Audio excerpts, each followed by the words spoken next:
Assalamu alaikum wa rahmatullahi wa barakatuh. Wa alaykoum salam wa rahmatullahi wa barakatuh. Ryan Freschi, on a le plaisir de vous accueillir dans l'Observatoire Islam et Civilisation. Est-ce que vous pourriez vous présenter posément? Oui, bien sûr. Déjà, je vous remercie de m'accueillir ici en mon nom et au nom de l'organisation Cage International.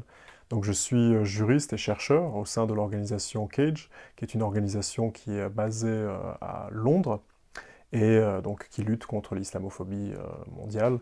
Et comme j'ai dit, je suis juriste, donc j'ai un diplôme en droit international et je suis chercheur, c'est-à-dire que j'essaie d'analyser les politiques publiques, les lois, la gouvernance islamophobe en France et ailleurs aussi en Europe.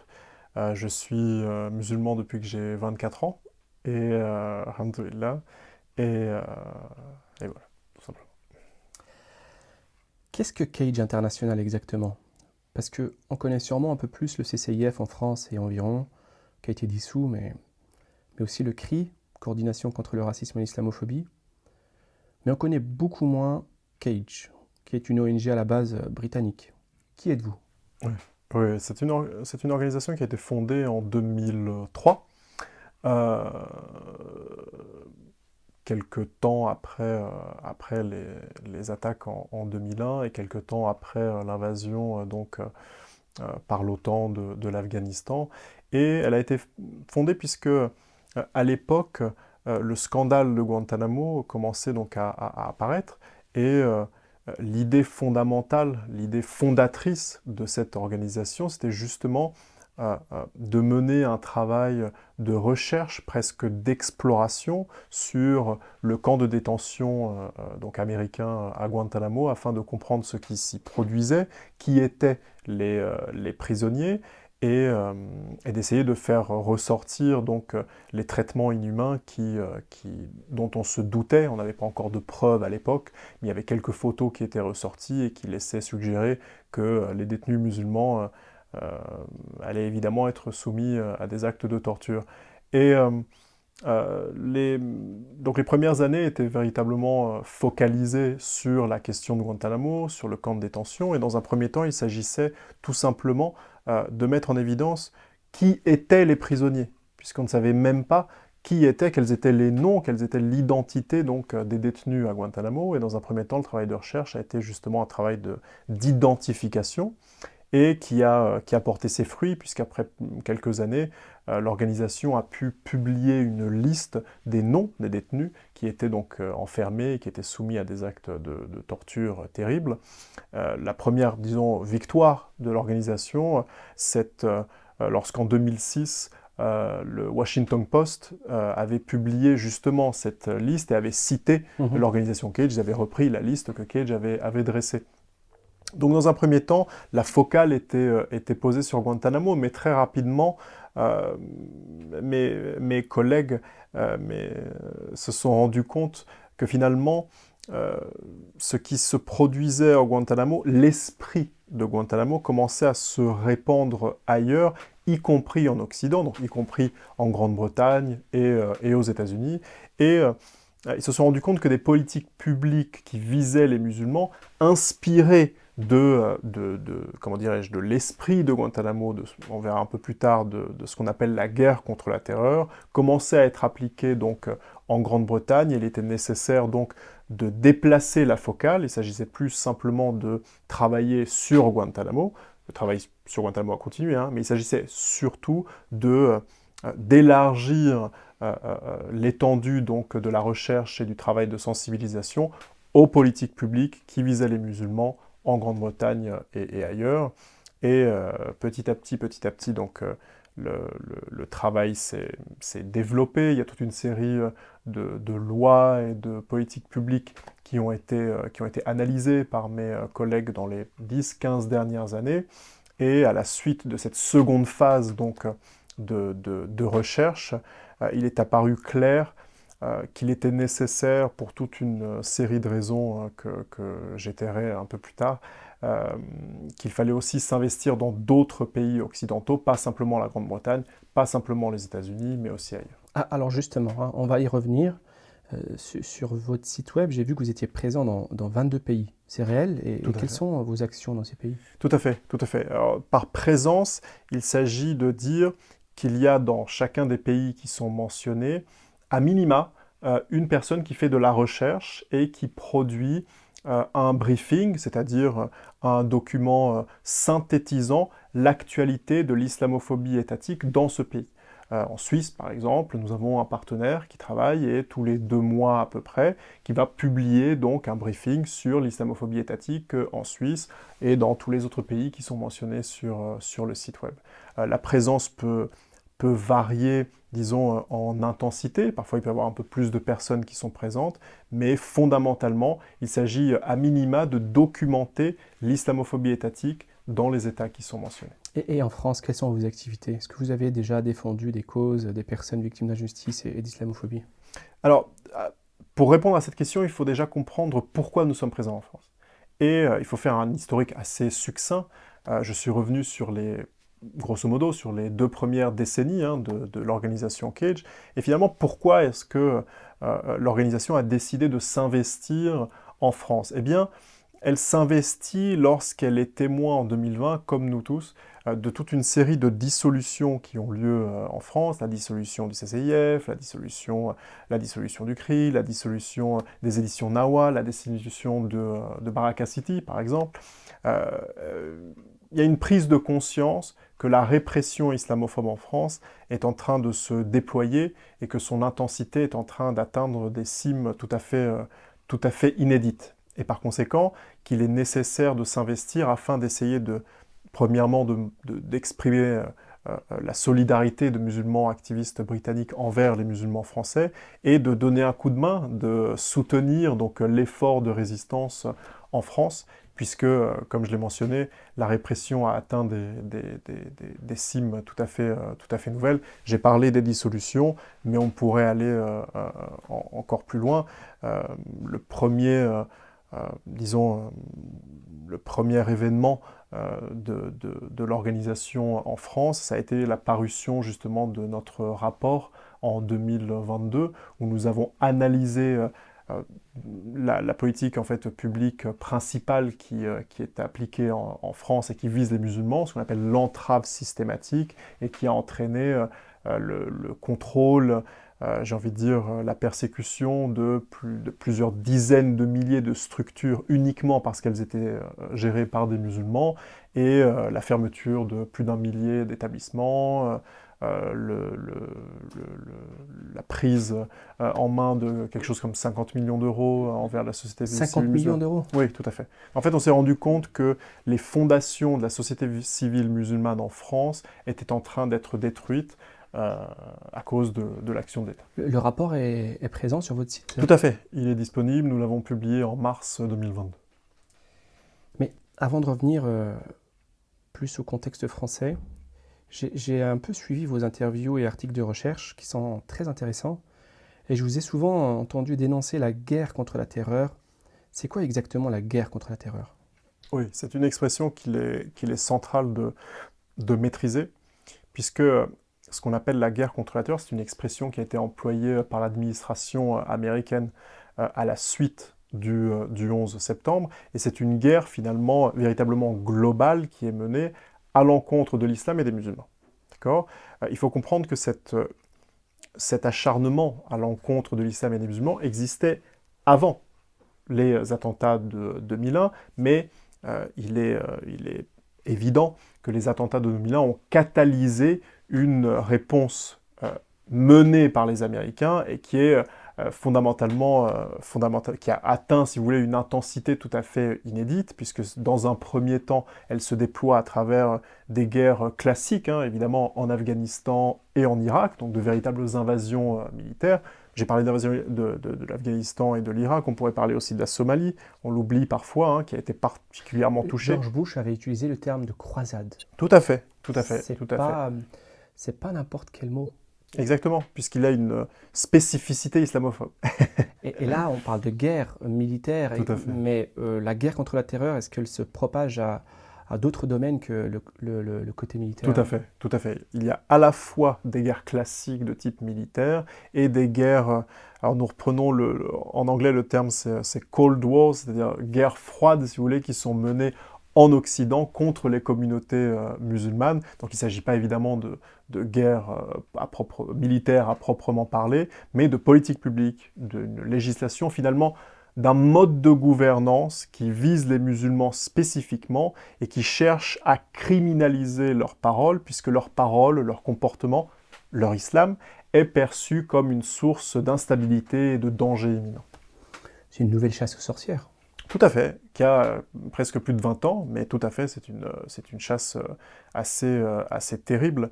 Et on parlait de ce que nous cherchons à faire en France. Il faut savoir que bien trop souvent, lorsqu'on parle de la guerre contre la terreur, lorsqu'on en parle en Angleterre, dans le monde anglophone de manière générale, c'est un terme qui est maîtrisé. On comprend que, en effet, c'est ce qui décrit un conflit global depuis plus de 20 ans.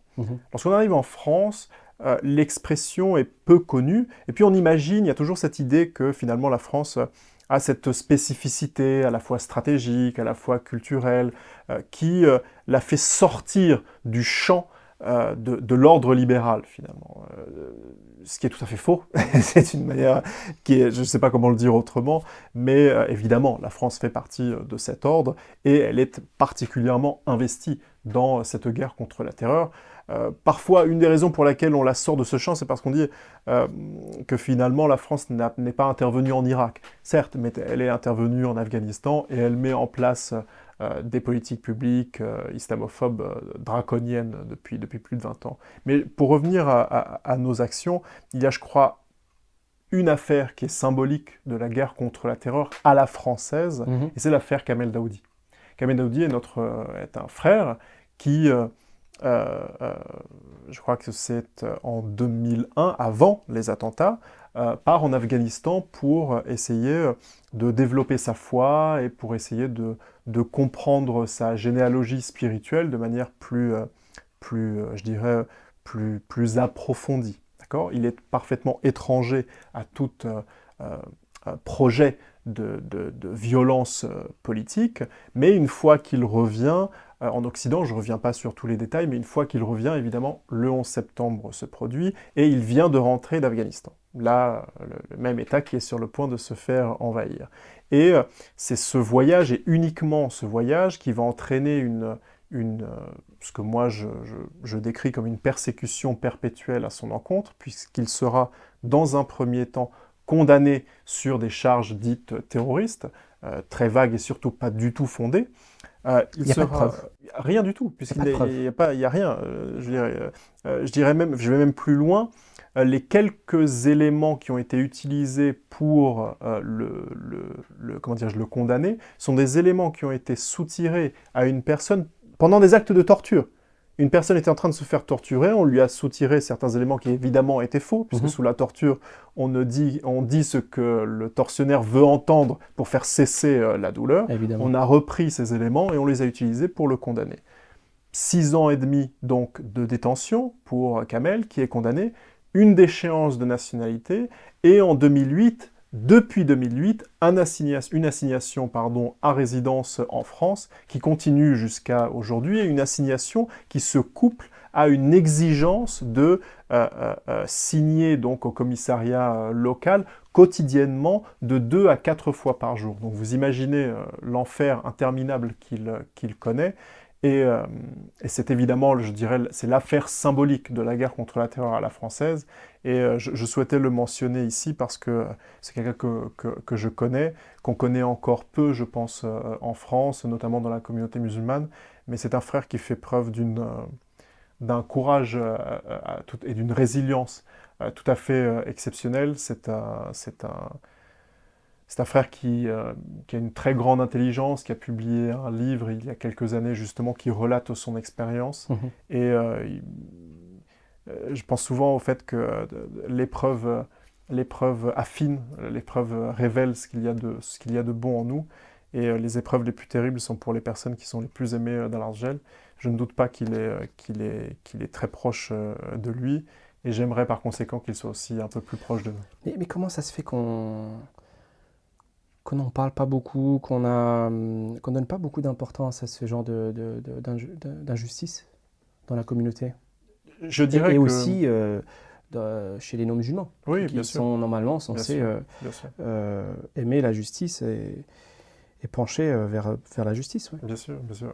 Je dirais que tout ce qui est associé à ce qu'on appelle le terrorisme, c'est un terme que moi je n'emploie pas, hein, mais tout ce qui est associé à ce domaine, évidemment, est une forme de tabou, ça fait peur, à juste titre, je dirais, puisque la répression, lorsqu'elle se fonde sur des motifs dits terroristes, est absolument draconienne. Je viens d'expliquer 6 ans d'emprisonnement et ensuite des assignations à résidence terribles. Ce sont des expériences de claustration qui pourraient vous faire perdre la raison, d'accord? Donc on est en train de parler d'un domaine qui est très très très très dur, donc évidemment il y a une forme de tabou, et je dirais que c'est un domaine qui n'a pas été encore travaillé, analysé. Il y a tout un travail de sensibilisation qui n'a pas encore été fait, notamment en France. C'est une des spécificités négatives, on va dire ça comme ça, de ce contexte. Mais c'est aussi notre objectif. Nous sommes ici justement pour effectuer ce travail. Comment est-ce que, selon vous, on peut se débarrasser de cette insouciance et de cette peur qui gangrène une partie des musulmans? Parce que parfois, on a l'impression que le rouleau compresseur a fait quelques dégâts dans le conscient collectif de la communauté musulmane, et même dans la psychologie individuelle, que d'ailleurs, en vous lisant, vous l'exprimez par la déshumanisation du musulman et la destruction de sa virilité. Donc comment est-ce qu'on peut surmonter ça? Je dirais que... alors la réponse est je crois, dans l'expression que j'ai essayé d'utiliser. Donc il faut se réhumaniser, ou plutôt, nous sommes déjà humains, mais en tout cas, de retrouver une forme de... je dirais, peut-être que ce n'est pas le bon terme, mais une forme de virilité, une forme, moi je la définis comme, j'essaie de la décrire en fonction à travers 3 principes. Il s'agit, dans un premier temps, de redécouvrir notre généalogie, pardon, de redécouvrir notre filiation et à quel point cette généalogie spirituelle est centrale. Je ne vais pas vous apprendre le hadith du prophète sallallahu alayhi wa sallam qui met en garde contre le fait de s'affilier à quelqu'un d'autre que son père, d'accord?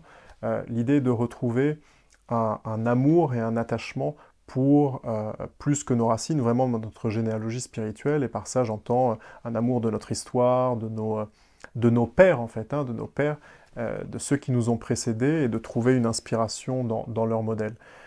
Il s'agit ensuite de retrouver un amour et un attachement pour les principes fondamentaux de notre dîn. Et par cela, je veux dire que nous ne pouvons pas tout soumettre au compromis, que nous ne pouvons pas constamment considérer que finalement nous pouvons nous accommoder systématiquement, puisqu'il y aura toujours une bonne raison finalement stratégique. Non, tous les principes, les principes sont là pour être appliqués, d'accord? Ils ne sont pas toujours là pour qu'on les soumette à une appréciation qui finalement les dilue, d'accord? Le compromis systématique, eh bien, c'est l'absence de principe, ça n'a strictement aucun sens, donc il faut retrouver cet amour, cet attachement aux principes fondamentaux du dîn, et... le dîn, la religion. Hein. Exactement, la religion, excusez-moi. Oui, c'est pour Oui, bien sûr. les non-arabophones. Et en fait, lorsque, par généalogie, par principe, par refus du compromis facile, en fait, fondamentalement, je reviens à cette question, l'amour de l'effort, le goût de l'effort. Il y a un hadith du prophète, sallallahu alayhi wa sallam, qui mentionne que, justement, la cime de notre religion, c'est l'effort. Le sommet, c'est l'effort. Donc de retrouver le goût de vouloir atteindre ce sommet. Et lorsqu'on s'engage dans cette voie, on comprend que pour atteindre le sommet, il n'y a pas de raccourci facile, il n'y a pas de compromis facile, il faut juste grimper. Mais dans cette voie, qui évidemment n'est pas simple et qui est semée d'embûches, c'est l'évidence, il y a malgré tout une satisfaction personnelle, un épanouissement personnel qu'on ne peut pas retrouver dans les gains faciles qu'on obtient avec quelques petites compromissions et qui finalement en plus ne sont que des gains tout à fait temporaires et qui ensuite ne permettent pas de grandes victoires. Ryan, je vous l'apprends pas. La France a une grande tradition dans l'islamophobie en général, dans les expulsions et les assignations à résidence. D'ailleurs, ces assignations à résidence qui se multiplient ne datent pas d'hier, puisque déjà dans les années 90 et 2000, un certain Salah Karkar avait été assigné à résidence alors qu'il était à un moment donné le président du parti Ennahda de Tunisie. Donc c'était pas n'importe qui, et son mouvement n'était pas spécialement connu pour la violence ou autre. Et malgré tout, ça ne l'a pas empêché d'être assigné à résidence pendant 18 ans, quasiment jusqu'à sa mort. Et là, aujourd'hui, c'est la distribution aux assignations à résidence à gogo, souvent sur la base de rien, légalement parlant, et uniquement de soupçons, ce qui pose un réel problème de droit, hein, je ne vous l'apprends pas. Est-ce que la France ne serait pas en train de tester un nouveau modèle dictatorial sur les musulmans ? Oui, je vous remercie de mentionner justement les années 90. Puisque les années 90, c'est véritablement une période charnière qui parfois est peu connue dans le discours activiste contemporain. Ça peut s'entendre, c'était il y a quelques décennies déjà, mais pourtant, c'est vraiment une période tout à fait centrale, puisque dans les années 90, la répression dite antiterroriste qui va toucher donc toute une série de musulmans activistes, actifs, dont la parole politique est ancrée dans notre tradition, a été absolument terrible. Vous avez mentionné justement l'assignation à résidence de notre frère Salah, mais il y eut aussi toute une série de procès, dont le plus connu est le procès Chalabi qui a eu lieu en 1998, où une centaine de musulmans avaient été perquisitionnés et placés en détention provisoire, j'ai failli dire raflés, pendant plusieurs années, donc placés en détention provisoire, un procès en 1998 qui est organisé non pas dans un tribunal mais dans un gymnase, puisqu'il y avait tellement de prévenus qu'on n'avait pas pu l'organiser dans un véritable tribunal. Incroyable. Et une très grande majorité avait été libérée, puisqu'évidemment les charges étaient complètement vides, les dossiers étaient particulièrement vides, mais enfin libérés, mais ils avaient quand même passé pour la plupart entre 3 et 4 ans en détention, d'accord ? Donc sans aucune raison.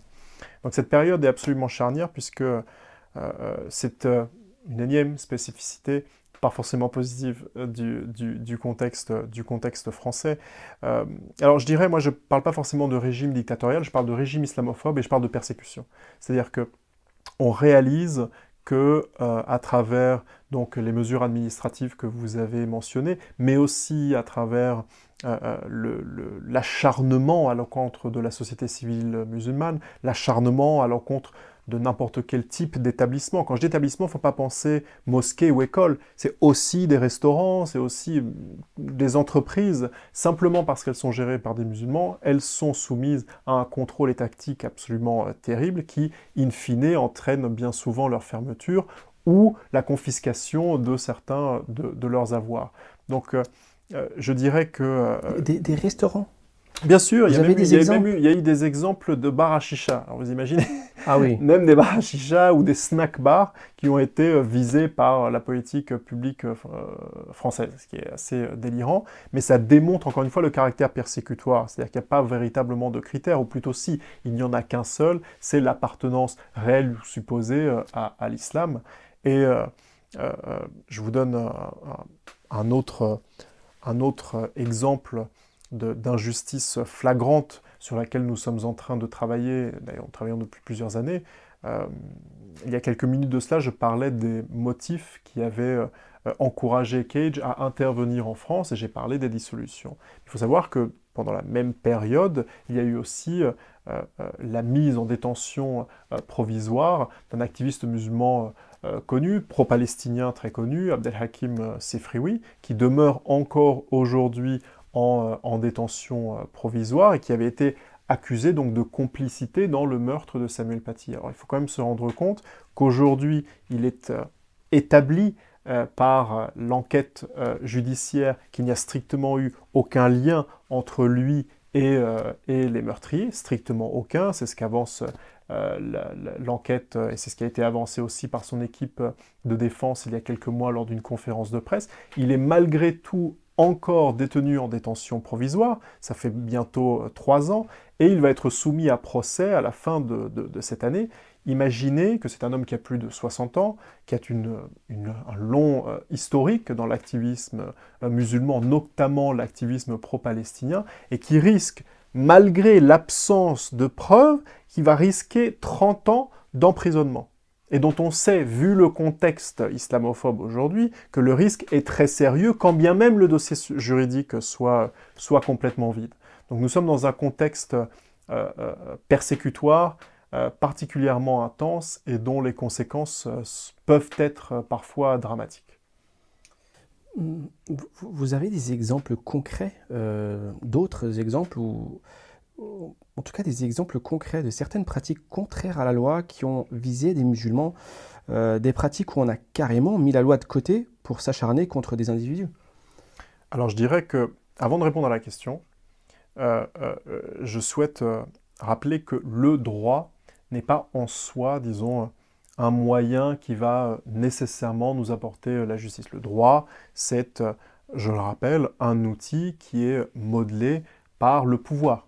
Mais imaginons le cas d'un légaliste, quelqu'un qui respecte absolument la loi. Comment est-ce qu'on peut lui prouver par A plus B qu'il y a un véritable souci? Eh bien, je vais vous citer donc la troisième affaire sur laquelle nous travaillons et sur laquelle nous travaillons assez récemment, qui est l'affaire de notre frère Karim Mohamed Agad, qui est placé en détention, en centre de rétention administrative, excusez-moi, puisqu'il a été soumis à d'échéance de nationalité. Alors, sans rentrer dans les spécificités, vous savez que lorsque vous n'avez qu'une seule nationalité, on ne peut pas vous la retirer, puisqu'il est notoire en droit international qu'il est interdit de faire des apatrides. D'accord? C'est parfaitement interdit. Un apatride, c'est quelqu'un qui n'a aucune nationalité. Exactement, qui n'a aucune nationalité. Notre frère Karim n'avait qu'une seule nationalité, la nationalité française. Et pourtant, on la lui a retiré, il a été déchu de sa nationalité. Il est aujourd'hui placé en centre de rétention dans l'attente d'une éventuelle expulsion pour le Maroc, mais même cette expulsion, nous ne sommes pas certains qu'elle puisse être mise en place, puisqu'il n'est pas marocain, il n'a plus aucune nationalité. Or, ce principe, ce que j'ai mentionné, l'interdiction de faire des apatrides, c'est un principe fondateur du droit international. Je veux dire, si on ne respecte plus cette question-là, c'est la boîte de Pandore qui est ouverte. Oui, mais est-ce que c'est aussi illégal en France? Parce qu'un souverainiste pourrait aussi se contreficher du droit international. Ah oui, bien sûr, c'est un principe qui est souverain, c'est-à-dire y compris dans la législation française, qui devrait l'être. Je vous trouve bien brave. Vous ne craignez pas qu'on vous mette dans le même sac ou qu'on vous accuse de faire le jeu de ceux qui commettent des attentats, par exemple? Parce que ça peut être mal compris, vous comprenez? Oui, je comprends cette remarque. Cependant, j'aimerais rappeler un point central ici. Afin de briser ce que nous appelons le cycle de la violence, c'est-à-dire un cycle d'injustice où des violences occidentales terribles finalement sont suivies par certains actes de violence politique menés par des musulmans qui eux-mêmes vont nourrir encore ce cycle de violence, donc d'autres violences occidentales. Par violence, j'entends, comme j'ai dit, pas simplement des invasions militaires au départ de cette interview, mais aussi une législation islamophobe draconienne. Afin de briser ce cycle, il est nécessaire de comprendre les motivations de certains actes de violence politique.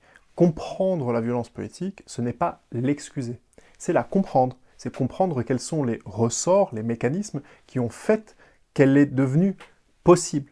Et bien souvent, la raison pour laquelle on ne souhaite pas la comprendre, c'est parce que ce qui mène à la violence politique, ce sont des griefs politiques. Et ce sont des griefs politiques qui, bien souvent, sont tout à fait légitimes. Alors on peut dire, leur expression à travers la violence ne l'est pas, certes, mais ça ne signifie pas que les griefs politiques ne sont plus légitimes. Ils sont toujours là, ils demeurent, et il s'agit de les comprendre et de les solutionner, d'accord?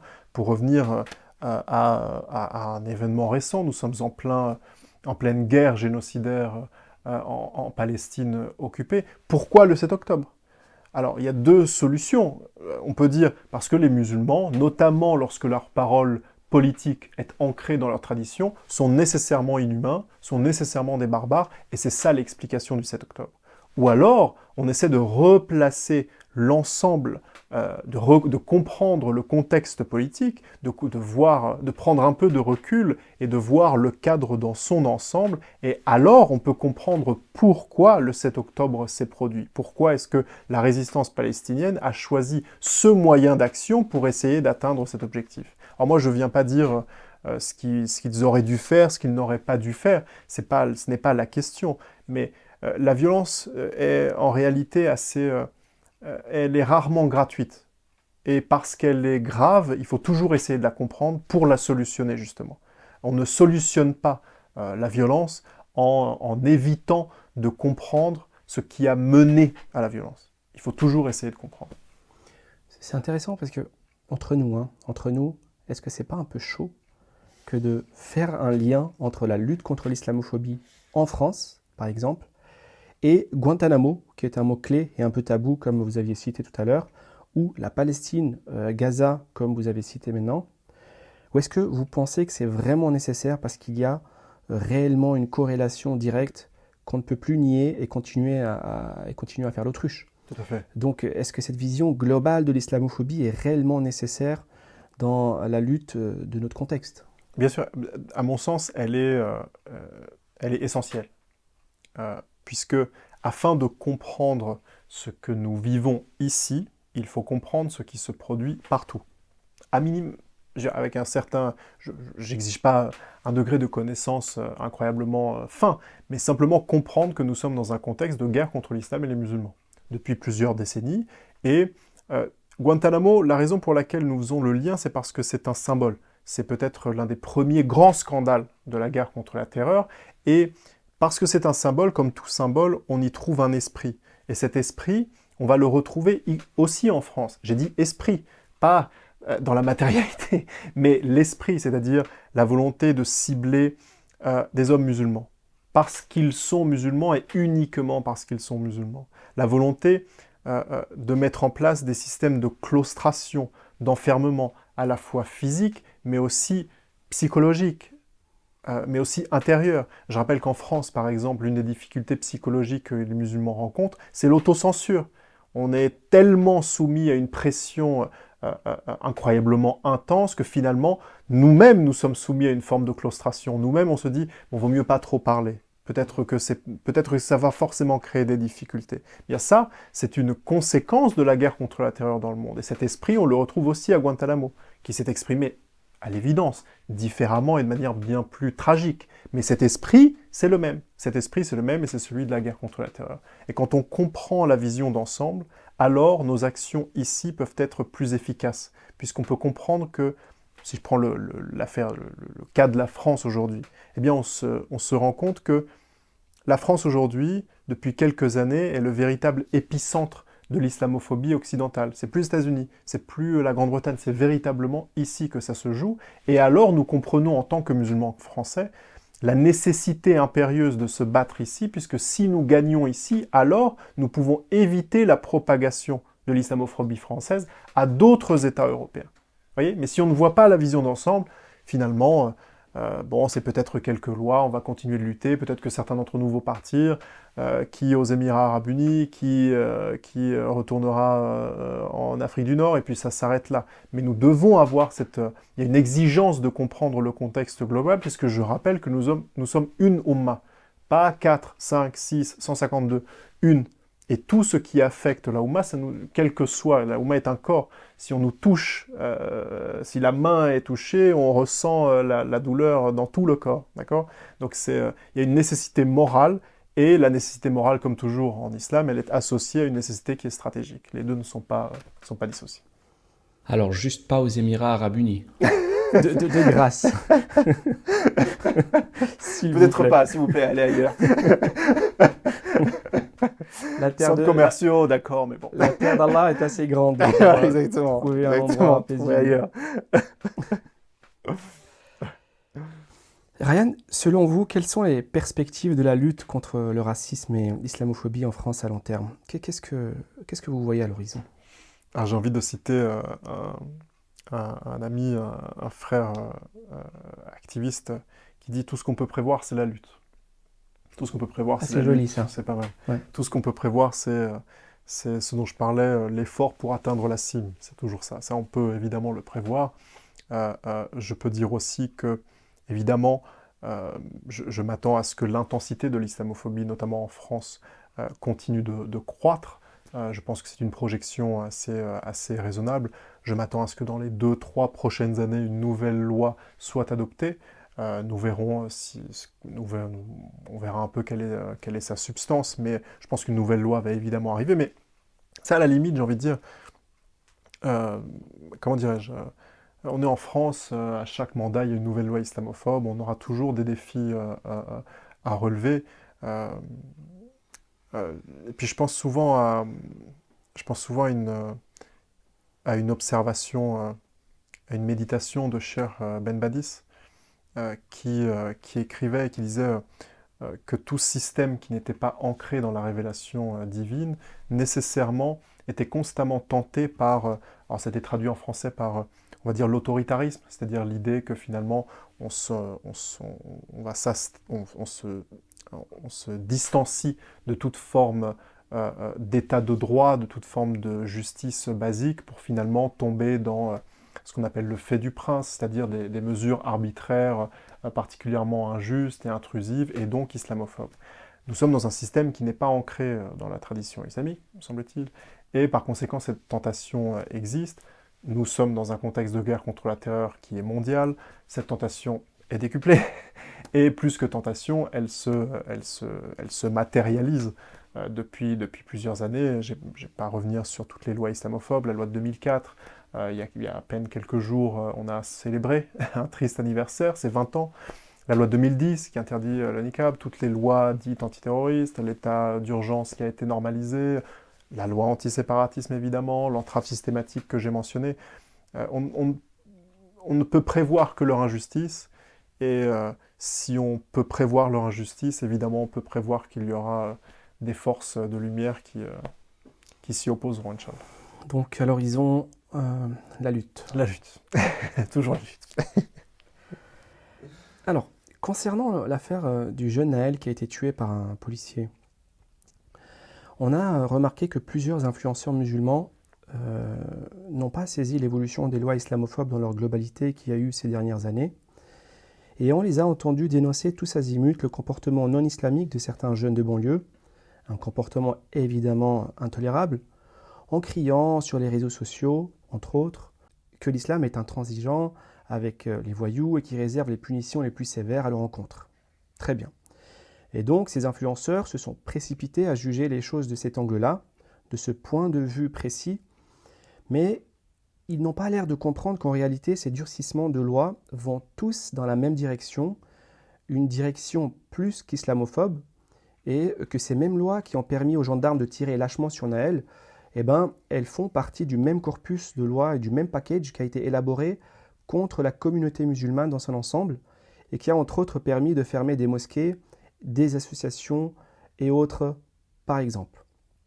Et finalement, ces mêmes influenceurs qui dénonçaient les jeunes de quartier risquent fortement un jour d'être à leur tour victimes de ces mêmes lois, puisqu'elles les mettent aussi dans le collimateur. Donc, comment est-ce qu'on peut mieux faire comprendre à l'auditeur et à ces influenceurs au passage, qui parfois autoflagellent la communauté avec leur vision réduite, une vision en 2D, que cet acharnement législatif a des finalités bien précises et qui ciblent clairement la communauté, ses institutions et ses enfants, et pas du tout uniquement les délinquants ou les extrêmes comme on essaie bêtement de nous faire croire. Comment est-ce qu'on peut vulgariser cette idée à monsieur tout le monde ? L'idée fondamentale qu'il s'agit de comprendre ici, c'est que pour comprendre les comportements individuels, il s'agit d'abord de les placer dans un environnement. Il y a une expression coranique qui est importante, qui rappelle la faiblesse de l'homme. Et cette faiblesse, entre autres, elle est appréciée en fonction justement de cet environnement. Ce qu'on cherche à dire, c'est que par nature, nous sommes modelés par notre environnement. C'est pour ça qu'en islam, il y a une nécessité central de travailler l'environnement, puisque l'environnement est un facteur qui va influencer les comportements individuels. Un environnement sain, des comportements individuels sains. Un environnement corrompu, des comportements individuels corrompus. Je ne suis pas en train comment dirais-je, d'éteindre la responsabilité individuelle. Elle existe toujours. Mais tout comme la responsabilité individuelle existe, l'environnement existe aussi. Je rappelle que, comme je disais précédemment, nous ne vivons pas dans un système islamique. Ce n'est pas le califat des premières générations. D'accord ? Ce n'est pas le cas. L'une des premières difficultés qui me viennent à l'esprit lorsque j'entends ce type de discours, c'est que finalement, elle évacue toute description de l'environnement, elle se focalise sur la responsabilité individuelle, sur le comportement individuel, et on a presque l'impression que le sous-entendu, l'implicite, c'est qu'on vit dans un environnement qui est tout à fait sain, et malgré cet environnement qui serait islamiquement parfait, il y a des comportements inadmissibles. Alors je peux l'entendre, si nous vivions sous le califat de Omar par exemple, ce qui n'est pas le cas évidemment. Donc comprendre l'environnement, comprendre le contexte politique dans lequel nous sommes, ça ne veut pas dire, comme je l'ai dit, éteindre la responsabilité individuelle, mais c'est mieux comprendre les comportements individuels. Par exemple, lorsqu'on parle de la délinquance, vous avez commencé à en parler, à la décrire, vous savez que les politiques de ghettoisation auxquelles ont été soumises les populations immigrées, principalement donc les populations musulmanes, la ghettoisation, l'une de ses conséquences, c'est pas que moi qui le dis, je me rappelle d'une phrase de James Baldwin, qui n'est pas musulman pourtant, qui disait « Si on a construit des ghettos, c'est pour vous détruire.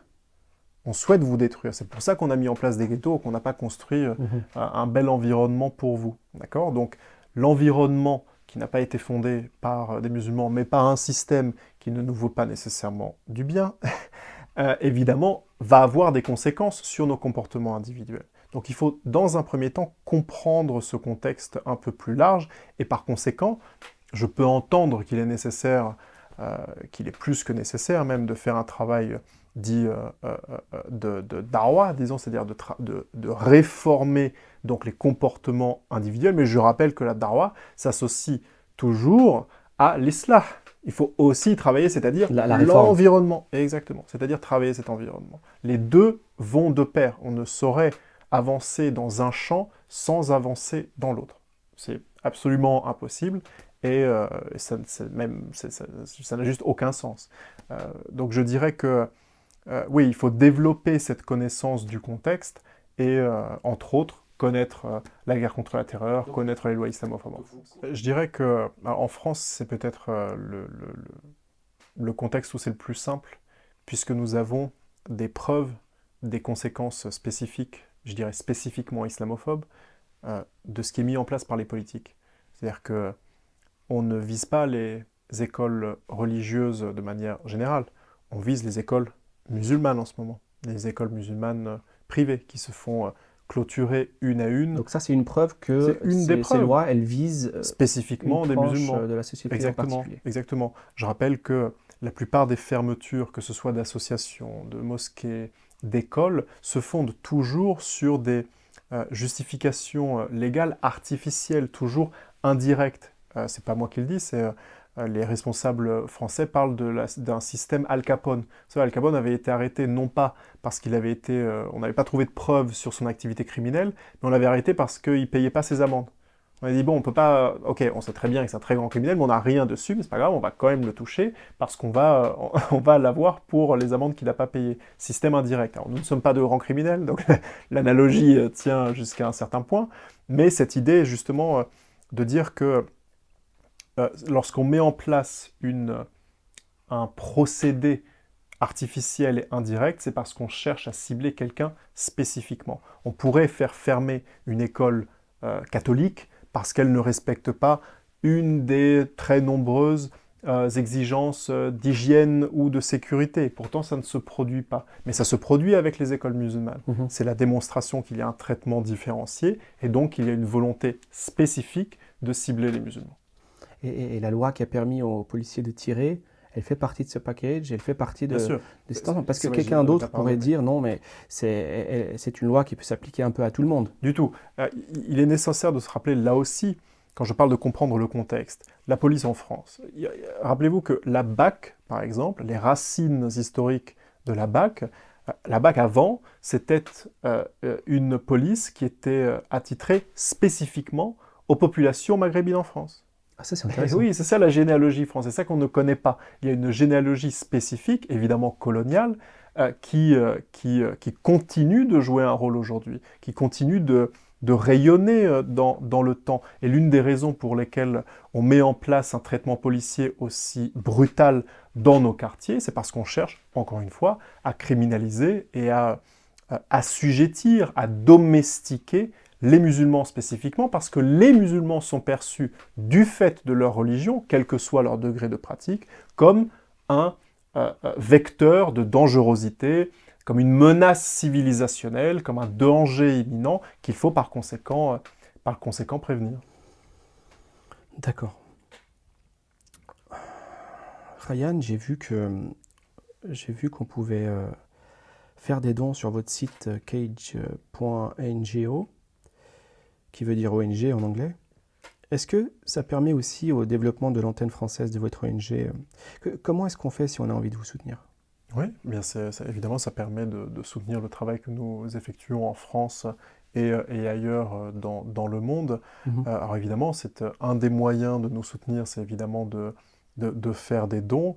Il y a le premier des moyens, évidemment, le moyen spirituel, le soutien par la demande à Allah de la victoire et du soutien, c'est une évidence. Mais je dirais que, vous savez, nos victoires, nous les apprécions principalement par notre capacité à sensibiliser, à influencer l'esprit et le comportement des gens. Donc si demain, une partie de la communauté musulmane, ou en tout cas la partie agissante de la communauté musulmane, maîtrise parfaitement la question de la guerre contre la terreur, ne tombe plus dans les écueils que vous avez mentionnés. Finalement, c'est juste des délinquants, et puis ça s'arrête là, la délinquance, c'est pas bien, et puis stop, on s'arrête là. S'il y a de véritables changements dans le discours et dans la pratique, on sera les premiers à être très heureux. Il n'y a pas que ça, hein. Il y a aussi le fait de se taire à chaque évidemment. fois parce qu'on va fermer la mosquée, d'accord. et puis en fin de compte, on va quand même les fermer, ces mosquées. Tout à fait. Ça revient à ce qu'on mentionnait précédemment, c'est-à-dire qu'il faut aussi quitter cette tradition, cette culture du compromis systématique qui finalement est une culture de la résignation. Un compromis en ramène un autre. Oui, exactement. Il faut vraiment le cesser. J'ai vu aussi qu'on pouvait joindre l'ONG. Qu'est-ce que ça veut dire concrètement? Rejoindre, est-ce que c'est payer une cotisation annuelle, c'est ça, ou c'est autre chose?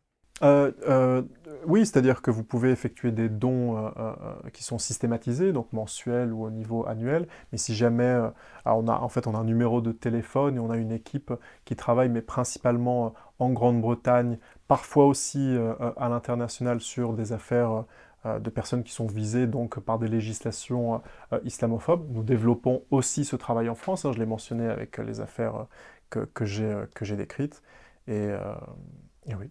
Tout simplement. Comme il est de coutume, si je devais vous demander un seul livre à conseiller aux auditeurs, quel livre vous choisiriez? Alors, aucune obligation d'être en lien avec l'islamophobie et tous ces sujets affligeants. Alors, peut-être que c'est cliché, mais ou provocateur, mais bon, Merlich. Essayez. La conquête musulmane de l'Afrique du Nord, de l'historien militaire Aga Ibrahim Akram. Et la raison pour laquelle je mentionne ce texte, c'est qu'il est relativement court, ça se lit très très facilement, c'est un écrivain absolument magnifique qui maîtrise le sujet, et donc qui relate évidemment la conquête de l'Afrique du Nord par les premières générations de musulmans. La raison pour laquelle je mentionne ce texte, je parlais précédemment de l'amour de la généalogie, l'attachement aux principes, le goût de l'effort, le goût du sacrifice, la volonté d'atteindre la cime de notre religion. Et c'est un texte qui... j'aurais pu choisir d'autres conquêtes, mais parce que nous venons en France principalement d'Afrique du Nord, il y a la question de la généalogie qui se retrouve, on retrouve une inspiration magnifique chez des personnalités qui ont donné leur vie afin que nous, nous leur sommes tributaires de leur sacrifice, afin que nous puissions pratiquer le dîn, que nous soyons sauvés. Donc il y a cette idée de généalogie que je retrouve dans ce texte, et il y a le goût de l'effort, la volonté d'atteindre la cime. Ce qui est intéressant dans ces textes-là, c'est qu'on a la possibilité de comprendre l'alliage spécifique qui a fait la personnalité des premières générations des musulmans. Alors, évidemment, on ne pourra jamais atteindre leur niveau, c'est pas la question, mais si on arrive à comprendre les éléments qui ont formé l'alliage de leur personnalité, eh bien, on peut s'en inspirer. Et il me semble que leur résultat était magnifique. Donc, quand on parle, parfois on nous dit que quand on applique les principes sans compromettre, on n'atteint pas de résultat. Il me semble qu'ils ont démontré l'exact inverse. Donc c'est un texte qui est très inspirant et qui nous donne l'envie de nous dépasser et de nous surpasser. Et, Sortir de sa zone de confort. Exactement. J'aurais pas mieux dit. Pour conclure, qu'est-ce que vous aimeriez dire aux non-musulmans qui nous écoutent? Comment est-ce qu'on peut les rassurer et leur faire comprendre qu'en fin de compte, les musulmans n'aspirent que à ce qu'on les laisse tranquilles et qu'ils puissent vivre et s'exprimer comme tout le monde? Et d'ailleurs, ça me rappelle une parole du prophète sallallahu alayhi wa sallam, qui à un moment donné voulait entrer à la Mecque en paix, et il avait dit « Nous ne sommes venus pour combattre personne ». Et il avait ensuite demandé à ce qu'on le laisse tout simplement libre dans ses faits et gestes, en disant littéralement « Wa yukhallu bayni wa bayna an-nas » et qui me laisse entre moi et les gens. C'était ça qu'il voulait, qu'on le laisse libre, qu'on le laisse parler et prêcher la bonne parole, tout simplement. J'essaie vraiment de mettre du point de vue des non-musulmans, parce qu'avec toute la diabolisation contre la communauté et le matraquage politico-médiatique, c'est pas toujours facile pour eux d'y voir clair. Donc, comment est-ce qu'on peut les rassurer? Et vous avez mentionné cette parole du prophète sallallahu alayhi wa sallam, et puis ça me rappelle cette expression qu'il avait été envoyé comme miséricorde à l'univers, la miséricorde au monde. C'est une question qui est difficile, mais je dirais que le meilleur moyen d'apprécier la personnalité individuelle ou la personnalité d'une communauté, ce qui anime une communauté, c'est de voir ses actes. D'accord ? Et je suis assez impressionné de voir que la communauté musulmane, malgré des législations islamophobes qui sont très dures, eh bien, trouve, pas toujours on peut dire, mais en tout cas continue de trouver la volonté de résister avec intelligence en suivant la voie du juste milieu. Et ce n'est pas donné à tout le monde. Et si ça nous est donné, c'est parce que nous suivons la vérité, c'est pas parce qu'on a... C'est pas une spécificité raciale, mais c'est une spécificité religieuse, et qui démontre que nous ne suivons pas une tradition qui aurait été créée ou écrite comme ça de l'esprit de quelqu'un, mais que nous suivons la révélation divine. Et donc cette appréciation, cette analyse de nos comportements, la raison pour laquelle je dis ça, c'est que il y a quelques jours, c'était les 20 ans de la loi de 2004 qui interdit le port du hijab à l'école.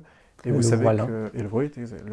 Et vous savez que ce qui est assez incroyable, c'est que ça n'a pas nécessairement affecté la volonté des sœurs de le porter. Et plus encore, et c'est documenté par des chercheuses de l'université de Stanford qui ont publié donc une recherche en 2019, elles expliquent que pour certaines des sœurs, eh bien, le port du hijab, le port du voile, a pris comment dirais-je, le sens, la dimension du hijab, a renforcé leur spiritualité du fait de l'interdiction. Vous voyez ce que je veux dire? Donc, la pression islamophobe a créé encore plus d'attachement à notre spiritualité, à notre tradition. Et ça, c'est pas donné à tout le monde. La plupart des gens auraient complètement abandonné. La plupart des communautaires auraient abandonné. Et aujourd'hui, quand je vois à l'université, il y en a encore plus, des hijabs, alhamdoulilah. Qu'est-ce que vous avez envie de leur dire à ces jeunes filles ou à ces jeunes filles, je peux pour conclure. que c'est un hommage.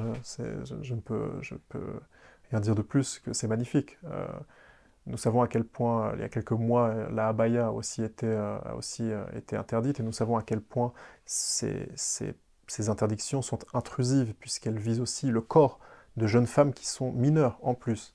Donc elles sont soumises à une injustice qui est vraiment sans nom, qui est vraiment très troublante et très abjecte, qui aurait pu détruire leur personnalité, qui aurait pu même complètement couper leur volonté d'être musulmanes, ou en tout cas à minima de pratiquer l'islam. Et malgré cela, elles en sont sorties encore plus fortes. C'est le propre de l'épreuve en islam. Elles révèlent le bien qu'il y a en nous. En tout cas, elles révèlent ce qu'il y a en nous. Et ça a révélé chez elles énormément de bien. Et donc c'est une source d'inspiration pour nous tous. Sur ce, Ryan Freschi, merci beaucoup. Merci et qu'Allah vous récompense. Amin wa.